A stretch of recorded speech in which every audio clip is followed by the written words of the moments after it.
İnternetdən belə bir çeşkamız gəlib yanımıza. Bu maşın bir çox tanınmış yerlərdə razval olunub.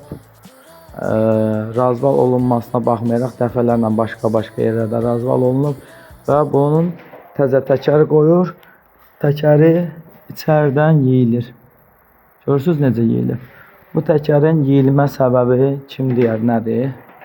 Hal-hazırda bu arxaların ölçülərdir.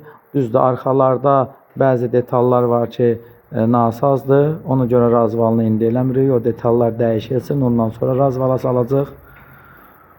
Bu da maşında qabaq təkərin ölçüləridir. Qabaq sağ təkərimiz sol təkərdən arxayadır. Ona görə maşınımız sağa çəkir. Amma bunu dəfələrlə başqa yerlərdə olub razvalda heç kim deməyib ki, sənin təkərin arxayadır. Bir də sıxacdenası 0.7-0.7-dir, amma təkər içərdən yeyir. Təkərin də içərdən yeyilmə səbəbi orada bir problem var, odur. Amma onu mən deməyəcəm. Kimsə də bilirsə yaza bilər şərhlərdə. Hal-hazırda çeşkan o nasaz olan detallar görürsünüz, rezinlər cırılıb, bananqol dediyimiz. Bunu dəyişirik.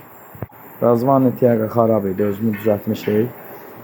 Bunu da dəyişirik. Bananqolu yenisi ilə əvəz edirik. Bir də maşında bir problem var. O problemə görə 2 dənə qabaq təkərin biri yeyilir, biri qalır.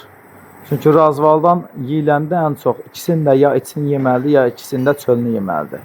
Amma bunda bütün 3 təkər yaxşıdır, bir təkərin içini yeyir. O problemə qabaq sağ təkərimiz də arxayadır. 2 barmaq. Ver Fərid. Oldu 3 barmaq.